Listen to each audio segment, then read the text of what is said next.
और किसकी अनुमति से यहां आई हो? जानती नहीं ये त्रिलोकाधिपति का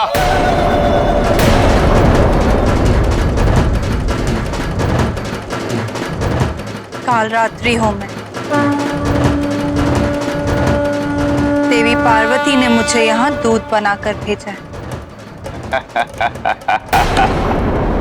मुझे अनुमान तो था, किंतु इतना शीघ्र ऐसा होगा इसकी कल्पना नहीं की थी मैंने। सुंदरी, तुम्हारी देवी का आत्मसमर्पण स्वीकार है हमें। दुर्गासुर, जिसके समक्ष सृष्टि स्वयं को समर्पित करती है, उसके समर्पण की बात कर रहे हो? यदि देवी ने मुझे यहाँ दूध बनाकर नहीं भेजा हो तो मैं अभी इसी क्षण तुम्हें और तुम्हारे इस अजेय दूर को भस्म कर सकती हूँ। किंतु देवी पार्वती ने तुम्हें एक अंतिम अवसर दिया है, समर्पण का। समर्पण? समर्पण तो मैं करने को तत्पर हूं, तुम्हारी सुंदरता के समक्ष। आओ, हमारे समीप आओ। ऐसा कह के तुमने अपने अंत को समीप बुलाया है। मैं देवी पार्वती को तुम्हारा निर्णय बता दूंगी। बंधक बना लो इसे। दूध को बंधक बनाना अनैतिक है। ये युद्ध नीति के विरुद्ध है। यहाँ नीतियों का निर्धारण मैं करता हूँ, नीतियां मैं ही बनाता हूँ और मैं ही उन्हें खंडित करता हूँ। देख क्या रहे हो? पकड़ लो इसे।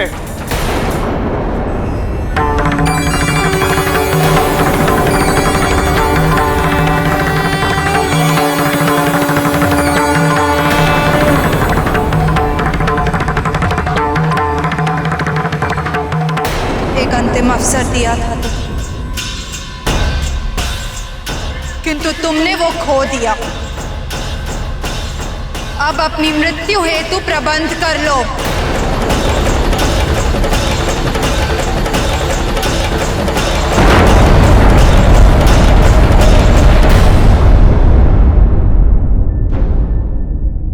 ऐसा दुस्साहस! सेना को तैयार करो, मैं अभी कैलाश पर आक्रमण करूंगा।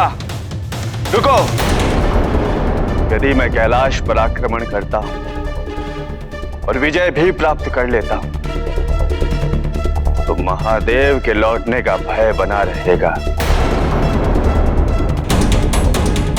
किंतु यदि मैं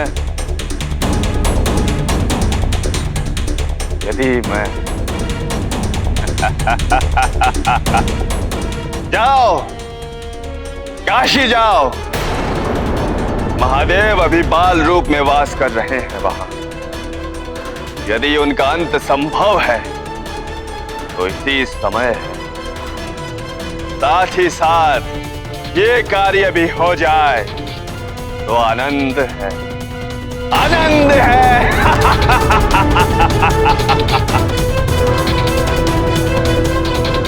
ठहरो, मैं भी तुम्हारे साथ चलता हूं। मेरी मृत्यु असंभव है, मुझे कोई नहीं मार सकता। यदि ये कार्य तुमसे न हो सका तो मुझसे अवश्य होगा। किंतु आपने कहा था कि आप कैलाश पर आक्रमण करने वाले हैं।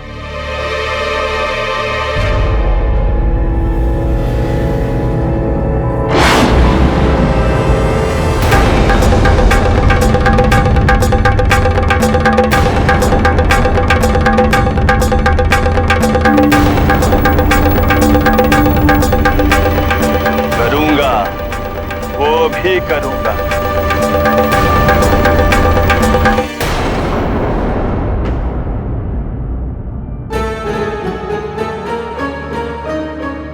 क्या हुआ देवी? महादेव अपने दिए हुए वरदान से इस बालक रूप में बंध गए। संभव है कि दुर्गासुर उन्हें इस रूप में हानि पहुंचाने का प्रयास करे। महादेव ने एक आज्ञाकारी बालक का रूप लिया है, किंतु बिना वैष्णव एवं सुचिस्मती की अनुमति के वो अपने मूल स्वरूप में नहीं लौटेंगे। किंतु वैश्वर और सुचिमती तो मोह में बनते जा रहे हैं। वो अपने गृहपति को स्वयं से दूर कदापि नहीं होने देंगे। अब हमें ही कुछ करना चाहिए स्वामी।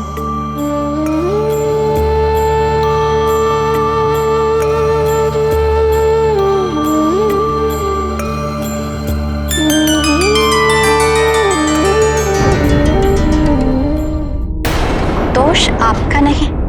यदि आपकी कोई संतान होती तो आप ऐसा सुझाव देने यहाँ कभी नहीं आते। जब आप संतान के सुख से ही अनभिज्ञ हैं, तो संतान को खोने का दुख क्या होता है ये आप कैसे समझेंगे देव ऋषि? बहुत पीड़ा सही है हमने, तब जाकर हमें संतान का सुख प्राप्त हुआ है। देवी, महादेव को अपनी संतान के रूप में रखकर आपने अपना संसार तो पूर्ण कर लिया, किंतु सारा जगत अधूरा हो गया है। महादेव के इस जगत के प्रति और भी कुछ दायित्व हैं, और यदि आप उन्हें मुक्त नहीं करेंगी तो अपने मूल स्वरूप में कभी लौटकर नहीं आ पाएंगे, और गृहपति के रूप में वो अपने सारे दायित्व कभी पूर्ण नहीं कर सकते। वो अपना दायित्व ही पूरा कर रहे हैं, अपने भक्तों की इच्छा पूरी करने का दायित्व निसंतान के यहाँ स्वयं संतान बनकर, और ये उनकी इच्छा से ही हो रहा है। क्या ये उचित है?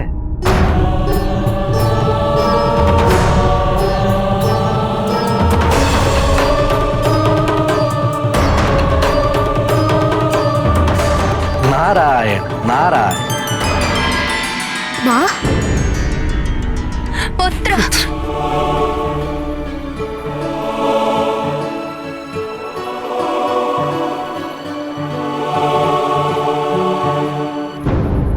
युद्ध नीति की एक औपचारिकता पूर्ण है। यदि दुर्गासुर की इच्छा है हमसे युद्ध करने की,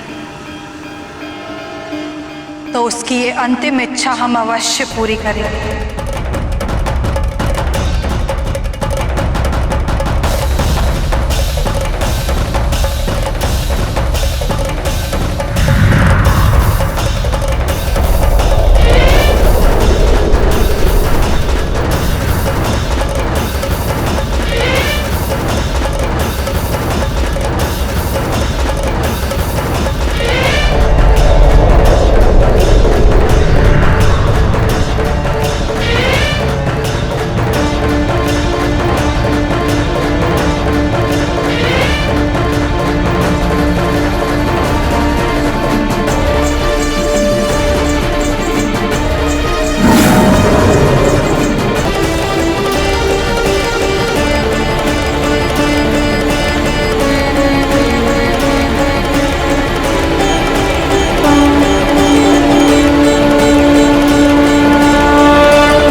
ओह, तो यहां है महादेव।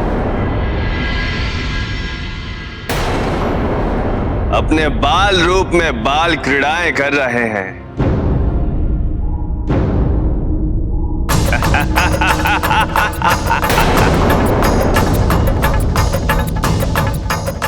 कौन हो तुम?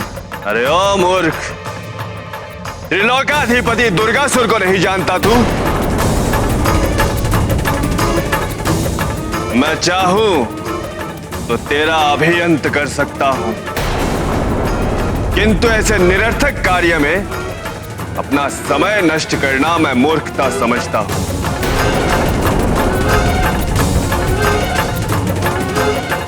अंत तो मुझे इस बालक का करना है, लाओ, बालक को मुझे दे दो।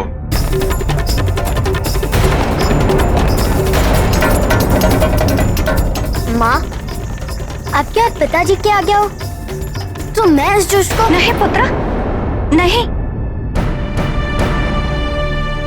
हम ब्राह्मण हैं, हिंसा हमें शोभा नहीं देती। तुम यहीं रुको और ये हमारी आज्ञा है कि तुम हस्तक्षेप नहीं करोगे।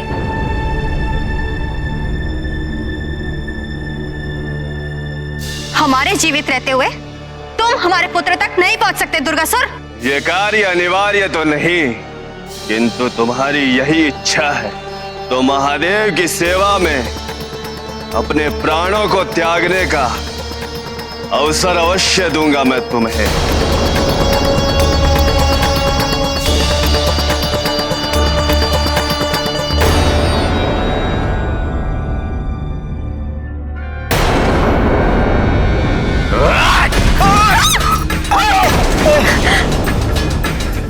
माँ, पिताजी।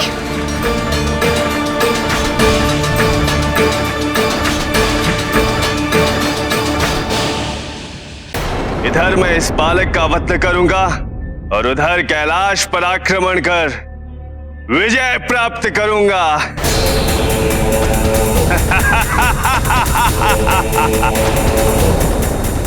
देखा मेरी दो धारी रणनीति।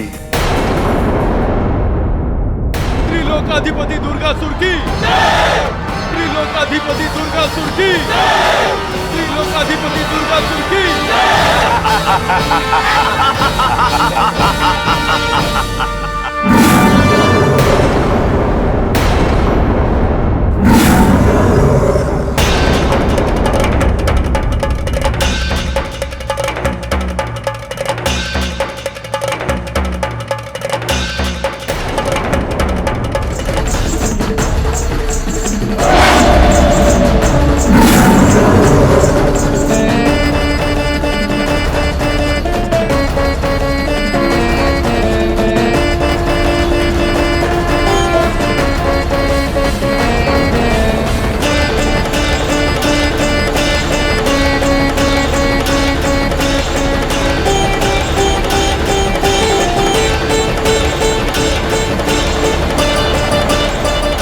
पार्वती,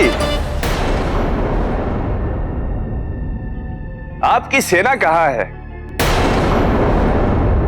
या मुझसे युद्ध के भय से वो भी पलायन कर गई? या आप ये भ्रम पाल के आई हैं कि आप अकेली मुझे युद्ध में पराजित कर देंगी? हाँ, मैं अकेली आई हूं दुर्गासुर, और तुम भी मुझसे अकेले ही युद्ध करोगे।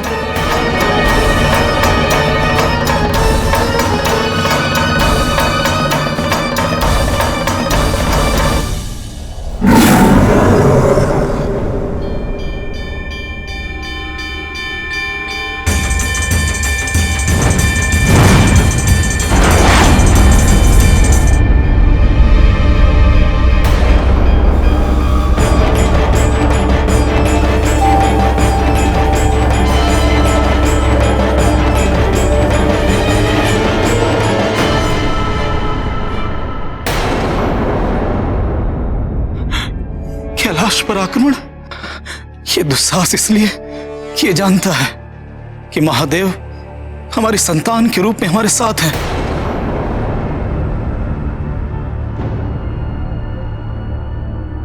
महादेव के इस जगत के प्रति और भी कुछ दायित्व हैं, और यदि आप उन्हें मुक्त नहीं करेंगी तो वो अपने मूल स्वरूप में कभी लौटकर नहीं आ पाएंगे। शुचिस्मति, ये हम क्या कर रहे हैं? हमें गृहपति को इस बंधन से मुक्त करना ही होगा, अन्यथा वो हमारी आज्ञा का उल्लंघन नहीं कर पाएगा और ये दुष्ट दुर्गासुर उसे हानि पहुंचाने में सफल हो जाएगा।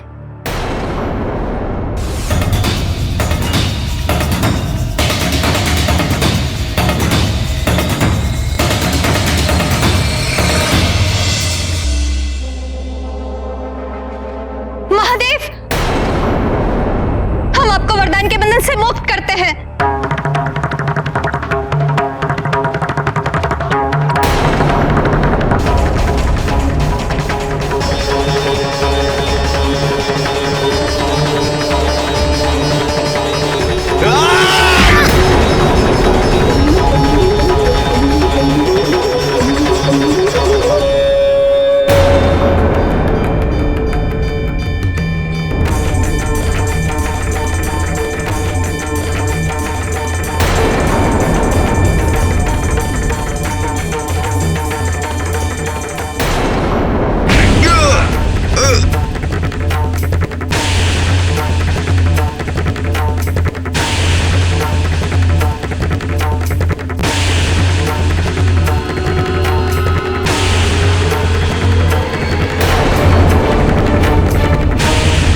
आपको आपके स्वामी ने ये नहीं बताया कि मैं अजय हूं, अमर हूं मैं। मुझे कोई नहीं मार सकता, कोई नहीं। हाँ, मुझे ज्ञात है कि तुम्हारा वध किसी भी देवता, पुरुष या असुर के हाथों संभव नहीं है, किंतु मैं प्रकृति हूं, आदिशक्ति हूं, मैं दुर्गा हूं।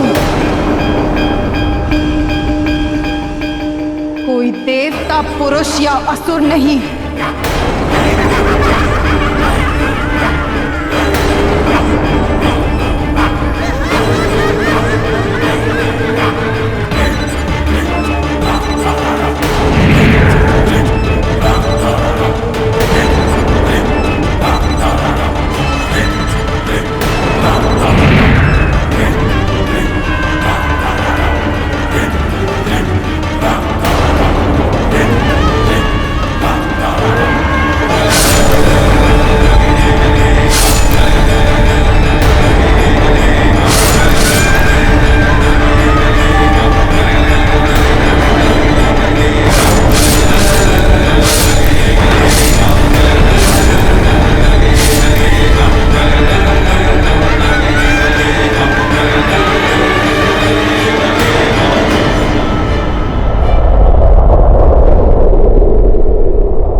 ब्रह्मदेव ने स्वयं वरदान दिया था मुझे,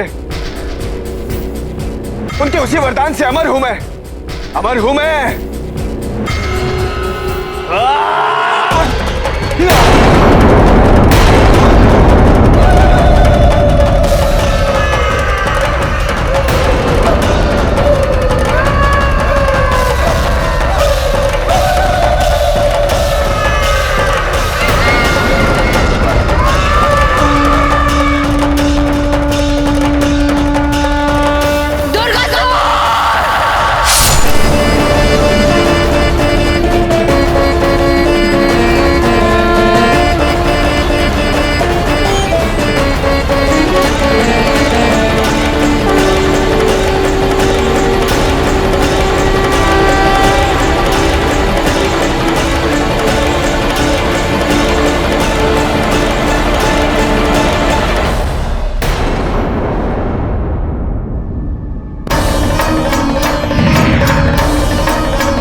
आपका जाना अनिवार्य है तो हम आपको रोकेंगे नहीं,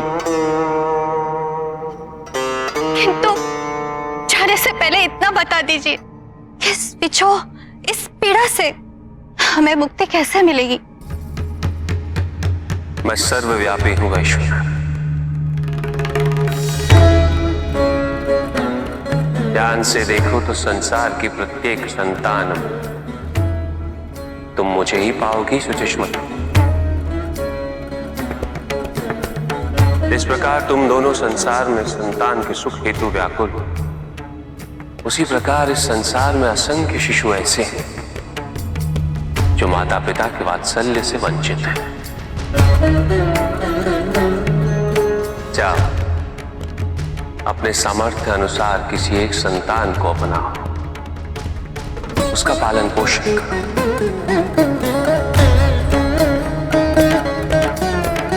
स्मरण है, जब वो शिशु मुस्कुराएगा तो मैं मुस्कुराऊंगा। जब वो शिशु तुम्हें माता पिता कह के संबोधित करेगा तो उसकी वाणी में मेरा ही वास होगा। जब तुम उस शिशु को हृदय से लगाओगे तो तुम्हें मेरे हृदय से लगने की अनुभूति होगी। देव महादेव शिवा, जाओ, किसी अधूरे जीवन को अपना बनाकर अपना जीवन सार्थक करो। देव शिवा, देव देव महादेव शिवा।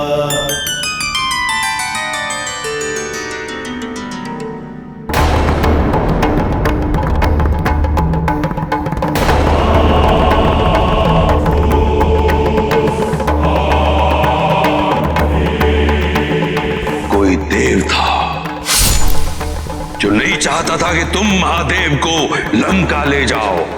ये शिवलिंग लेकर कैलाश से यहां तक आया तो अपने पुत्र द्वारा छल करके मेरे आत्मसम्मान को क्षति पहुंचाई आपने।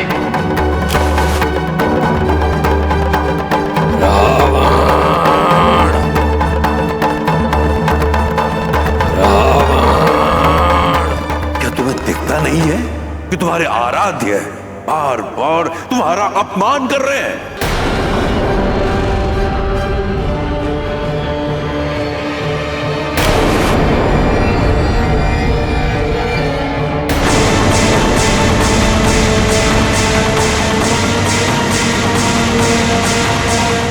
तुम्हारे रुदन से तीनों लोग प्रभावित हुए हैं दशरथ, इसीलिए आज मैं तुम्हें एक नाम और देता हूं।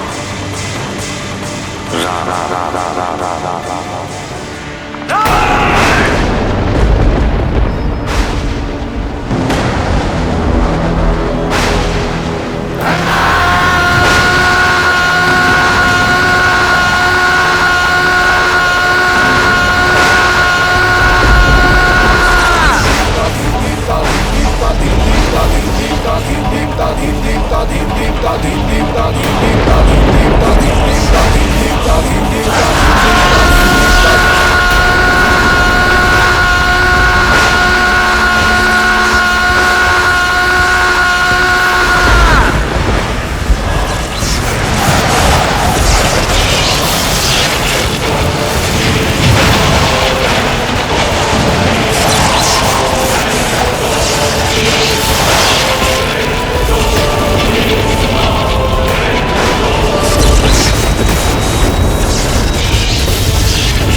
पहले और अब में कितना अंतर आ चुका है भ्राता में। महादेव ने भ्राता को अपमानित किया, उनकी उपेक्षा की। सत्य कहा तुमने।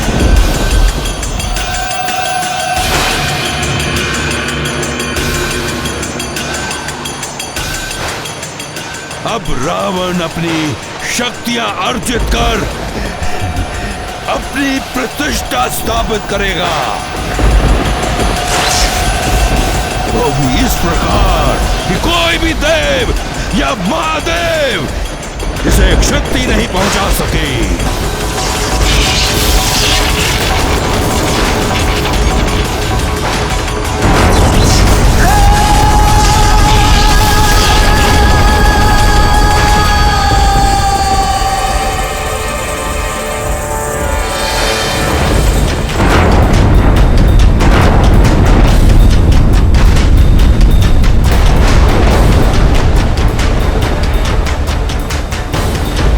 महादेव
परिवर्तन आना था, किंतु समय की गति तीव्र। हम सबको अपनी अपनी भूमिका निभाने हेतु तैयार रहना होगा।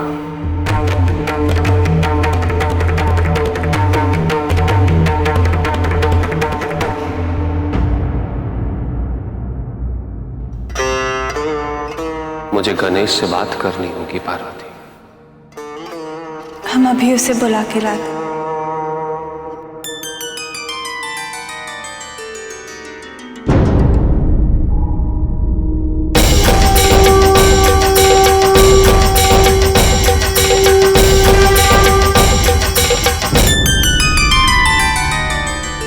माँ, भूख लगी है माँ।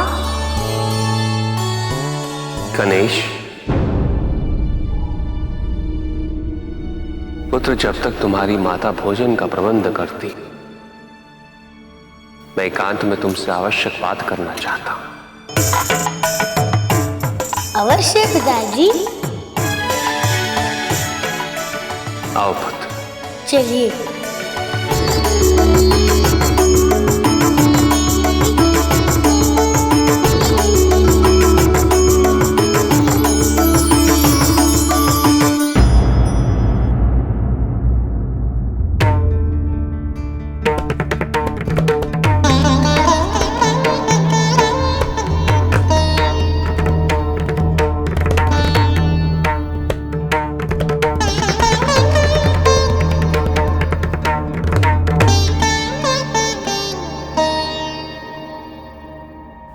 गणेश, इन वृक्षों का, इस पवन का और उस चंद्रमा का महत्व क्या है, ये जानते हो पुत्र? वृक्ष हमें छाया प्रदान करते हैं। पुष्प और फल भी हमें वृक्षों से ही प्राप्त होते हैं। पवन हमें उन पुष्पों की सुगंध पहुंचाती है, हमें शीतलता प्रदान करती है। पवन के अभाव में जीवन संभव नहीं। और चंद्रमा, वो तो हमें रात्रि के अंधकार में प्रकाश प्रदान करते हैं।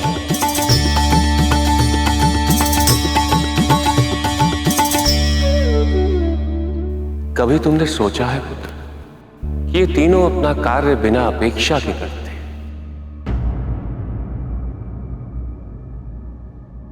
इन्हें कभी भी हमसे कुछ नहीं चाहिए पुत्र। ये सदैव हमें देते आए, निस्वार्थ भाव से। और यही जीवन है, देते रहना बिना कुछ पाने की अपेक्षा के।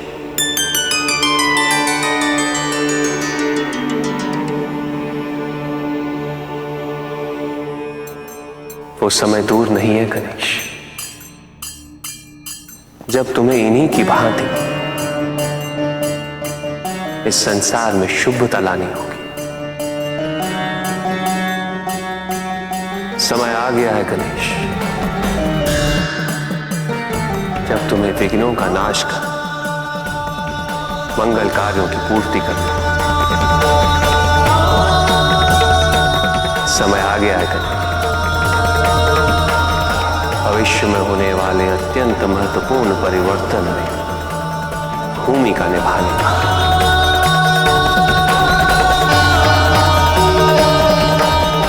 मनुष्य की मनुष्यता पर संकट, पाप और पुण्य के लंबे युद्ध की पृष्ठभूमि रखी जा चुकी है।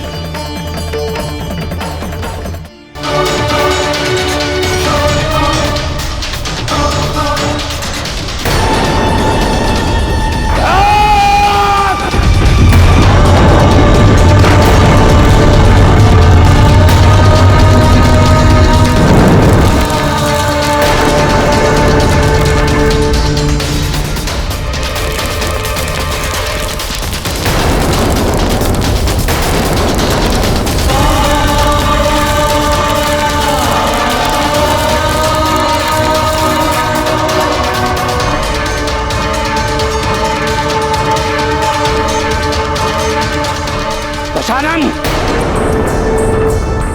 दशानन नहीं, दशानन नहीं। भ्राता, शांत शांत हो जाइए। ये हमारे पितामह ऋषि पुलत्स्य की आवाज प्रतीत हो रही है। ब्रह्मदेव का मानस पुत्र ऋषि पुलस्त। प्रभु, पिता ब्रह्मदेव ने ऋषि पुलस्त को विष्णु पुराण का ज्ञान दिया। वही ज्ञान उन्होंने ऋषि पराशर तक पहुंचाया और ऋषि पराशर ने सारे संसार को इस ज्ञान को प्रस्तुत किया। महाराज महाराज।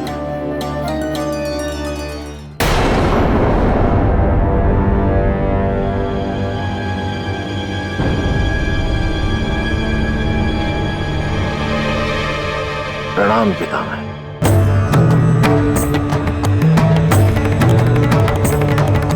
ये क्या है?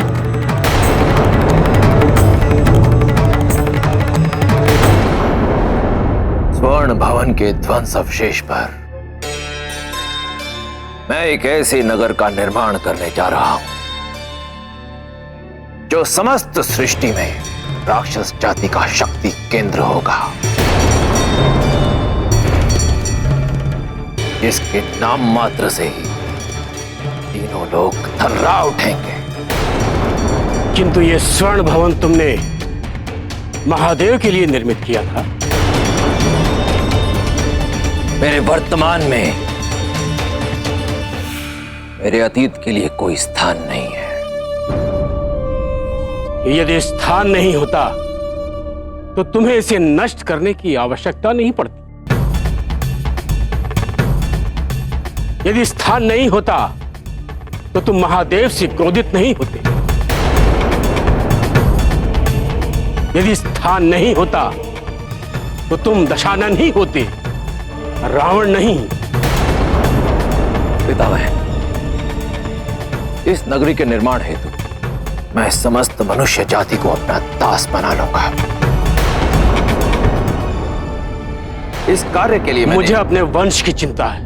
केवल चिंता करने से कुछ नहीं होगा पितामह, कुछ करना भी होगा। किंतु जो तुम करने जा रहे हो वो तुम्हें और इस वंश को नाश की ओर ले जाएगा। नाश, नाश, वह तो समय बताएगा। हाँ, समय तुम्हें अवश्य बताएगा, किंतु मैं उस समय को देख रहा हूं। मुझे ब्रह्मदेव से वरदान प्राप्त है। मत भूलो कि उस वरदान के अनुसार यदि तुम्हें देवताओं से भय नहीं है तो मनुष्यों और पशुओं से सुरक्षा भी नहीं।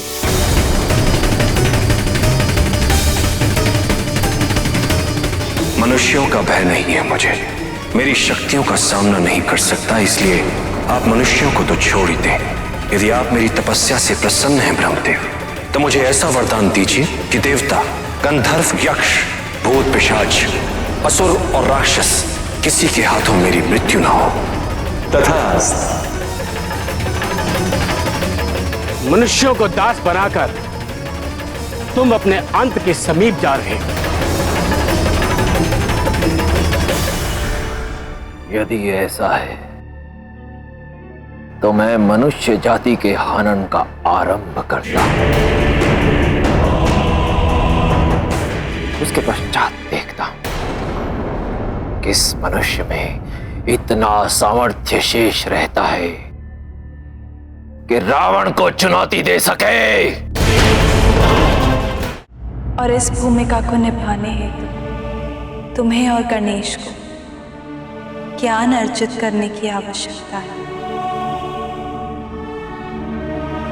गुरु की शरण में? किंतु गुरु की क्या आवश्यकता है पिताजी?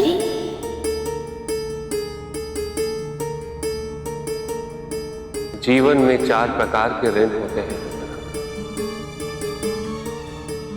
जिन्हें चुकाना प्रत्येक व्यक्ति के लिए अनिवार्य है।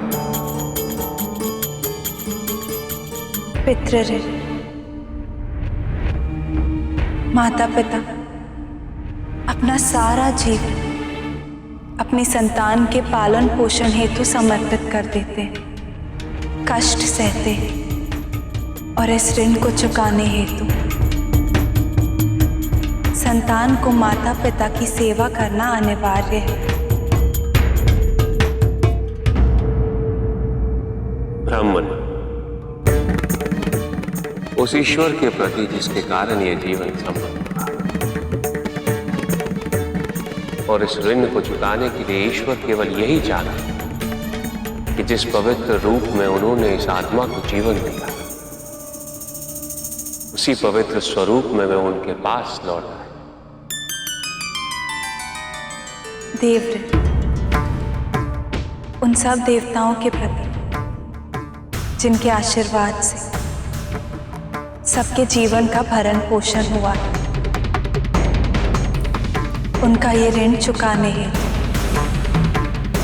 ये महत्वपूर्ण है कि हम अपनी आवश्यकता से अधिक कुछ भी संचय न करें और उनमें वितरित कर दें जिन्हें उसकी आवश्यकता हमसे अधिक है।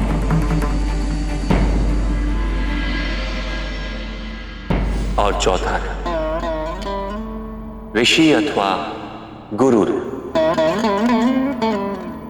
पुत्र इस ऋण को चुकाना तभी संभव है जब गुरु से प्राप्त हुए ज्ञान को अपने तक ही सीमित ना रखकर हम अन्य व्यक्तियों तक पहुंचा ज्ञान का परिपालन करें। इन चारों ऋणों को उतारने के पश्चात जीवन को ऋण मुक्त करना संभव है। माता पिता और देवताओं का आशीर्वाद तो सभी को प्राप्त होता है, किंतु एक गुरु की शरण में ज्ञान अर्जित करने का अवसर जिसे प्राप्त हो,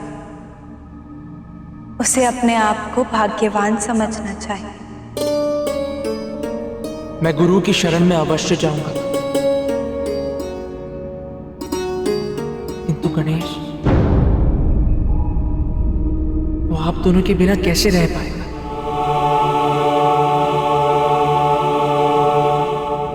किंतु ज्ञान अर्जित करने हेतु गुरुकुल जाने की क्या आवश्यकता है पिताजी? गुरु तो यही कैलाश पर पधार कर मुझे और भैया को ज्ञान दे सकते हैं ना? आवश्यकता है पुत्र, क्योंकि गुरु का अपने शिष्य के पास जाना गुरु का अपमान हुआ।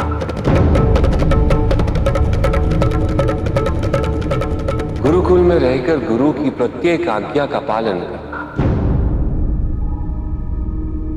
और गुरु की सेवा करना अनिवार्य है।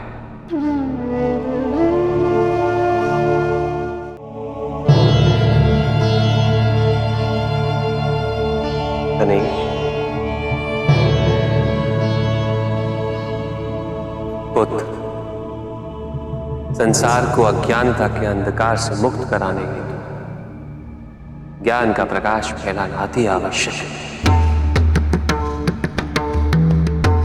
इसीलिए तुम्हारा और कार्तिकेय का गुरुकुल में जाकर ज्ञान प्राप्त करना उचित विधि है। यही नहीं पुत्र,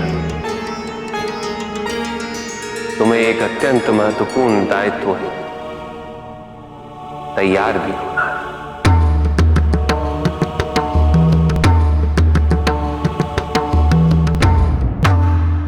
भविष्य में मेरे कहने पर तुम किसी की सहायता करोगे और तुम्हारा ये कृत्य संसार में अर्थपूर्ण परिवर्तन का माध्यम बनेगा।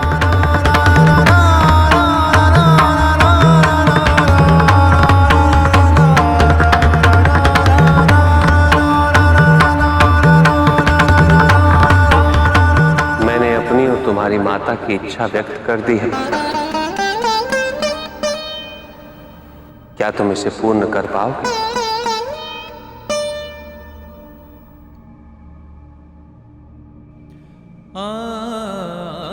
आपकी और माता की प्रत्येक इच्छा मैं अवश्य पूरी करूंगा पिताजी। मुझे तुमसे यही अपेक्षा है पुत्र।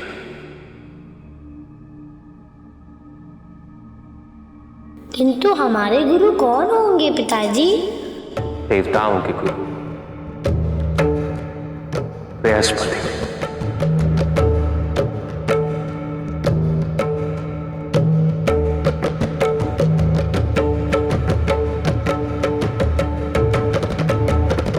समय आ रहा है, युगांतर का समय आ रहा है।